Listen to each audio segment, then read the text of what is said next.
Hello, and welcome back to The Goodness Margin, the place where we find margin for the good things in life. Today, I want to talk to you about goal setting, how that I plan my quarterly goals. That's right, I didn't say annual goals, I said quarterly goals.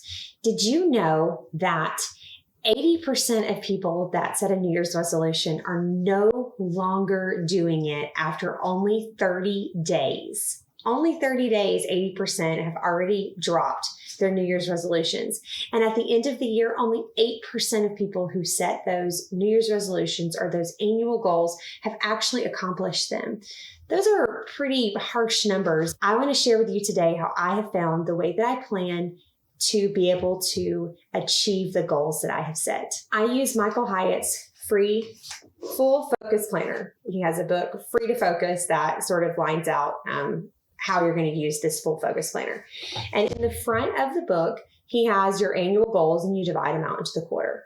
I did that at the end of 2019, planning for 2020. Well, then the pandemic hit, and when it was time for me to decide what my quarter two goals were, I sort of froze. It kind of freaked me out because I had all of these things planned. Quarter one had done so well, and then the entire world changed. Now, thankfully, by the time we get to June, I had sort of regrouped and made a plan again. But what I did the last 2 quarters of the year is I just focused on the next 3 months.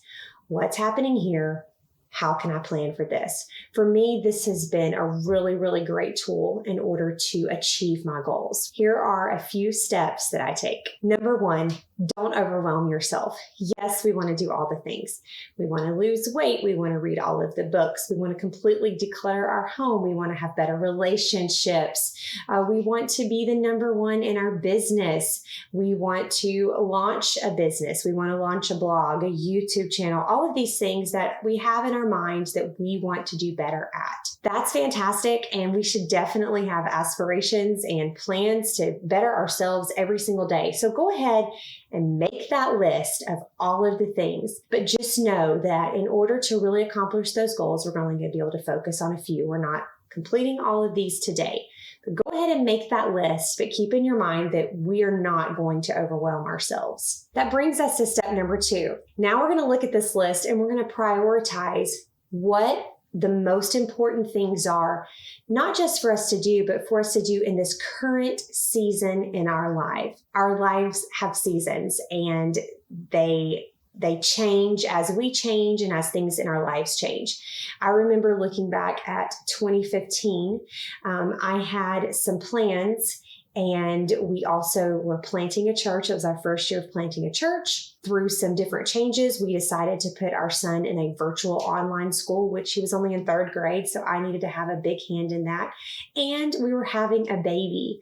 Well, I had some other things that I wanted to do, and my husband has always been my biggest fan, my biggest supporter, but he was like, babe, I think you really need to kind of scale back on some of the things that you want to do. You're going to overwhelm yourself. You're going to put yourself into burnout. And that was true. We were planning the church. We were definitely going to be homeschooling, and there was definitely a baby coming. And so anything else that I wanted to do, I really needed to see, how is this fitting into that season of my life? So now that you've looked at this list, determine 3, 4 at the most important things that you say, these are the most important things. These are the things I really want to accomplish now. And go ahead and put those at the top of the list. Keep the rest of the list. Those are things that you can plan to accomplish just a little bit later. So number 3, we are going to make these goals smarter goals. You've probably heard of SMART goals, but Michael Hyatt, he shares with us how to create smarter goals. So first, the goal needs to be specific. It needs to be measurable. It needs to be actionable. It needs to be risky, timed, exciting, and relevant. So all of those things we need to have in our goal. For example, say you want to lose weight. So a lot of times you'll see those written on a on a goal sheet, or these are the goals I have. I want to lose weight. Well, that's a little bit generic. What does that mean? Why are you going to lose weight? How are you going to lose weight? And exactly how are you going to measure that? So one way to look at it is, okay, I would like to lose 15 pounds this quarter. That is very specific, and it also is measurable. But there are things like that with weight loss that you want to also have other aspects that you can measure. How am I going to do that? What is the action plan that I'm going to take to do that? So I'm going to do this by exercising 4 mornings a week. I am going to cut sugar out of my diet except for special occasions. These are things that we can add to our goals in order to create an action plan. And then we need to focus on the why. Why am I doing this? I'm not just doing it to lose weight. I would like to be healthier. I would like to fit into my clothes better.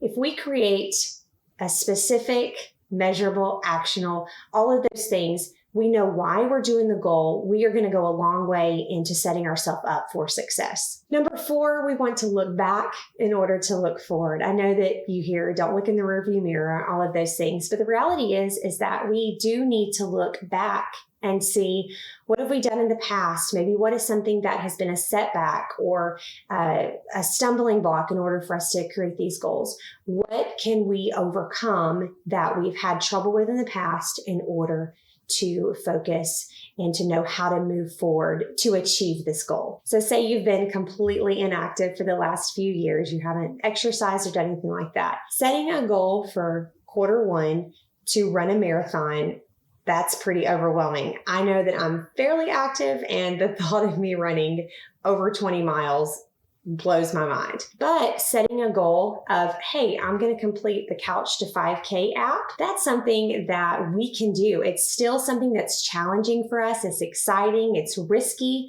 but it's something that actually can be achievable without us risking our entire health. Another reason you want to look back is when you're doing goals, and if you've been in the habit of doing that, so each quarter you're setting different goals, you may have had a goal to fund your retirement account, or maybe to fund your 6-month savings account. Well, in Q1, you have this specific goal of what you're going to do. So when it's time to plan Q2, you don't need to just set that goal. You obviously need to look at what you've done in Q1. Is there a reason you weren't able to achieve that? Do you maybe need to change those numbers a little bit?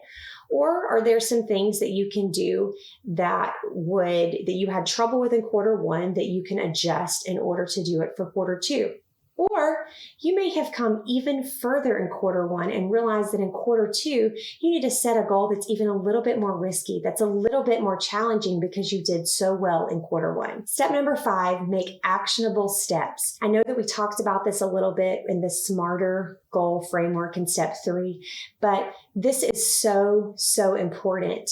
We have got to create steps as to how we are going to do this. So let's use the example of, I want to declutter my home. Well, maybe if you live in a studio apartment and you don't have very much stuff, that's something that you probably could do in 1 quarter.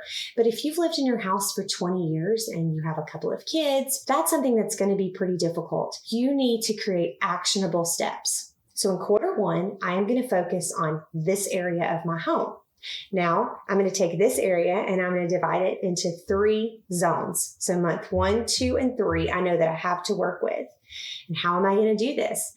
I'm going to take 2 hours every Saturday, or I'm going to take 30 minutes every day after work in order to focus on this. And that way, that's something that you can write in your planner, that it's measurable. This action plan, check, I have done that in order to move towards my goal. Number 6, you want to share your goal. Now, that doesn't mean you need to share your goal with the entire world.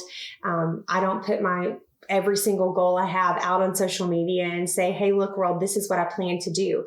But studies have shown that there's a reason that support groups work. There's a reason that we need to surround ourselves with friends, how we challenge each other. The Bible says in Proverbs 27:17 that as iron sharpens iron, so one person sharpens another. The Bible speaks of that. We need to have friends that are going to sharpen us, and we can sharpen them. Maybe you don't have those friends. I encourage you to pray and ask God to help you to surround yourselves with those people. I truly believe that He will help you with that. Have someone in your life that can say, hey, how are you doing on that? That can check in with you. And you can also create ways that if you're, hey, I'm not going to remember to check in with my friend on this, set reminders in your planner, set a reminder on your phone that I'm checking in with my friend about her goal and I want her to check in with me about my goal. This is something that my spouse and I do together. At the end of every year, we sit down and we talk about what our plans are. We talk about the things we want to accomplish as a family. Many times those financial goals are things that we're going to do together because all of that is completely shared.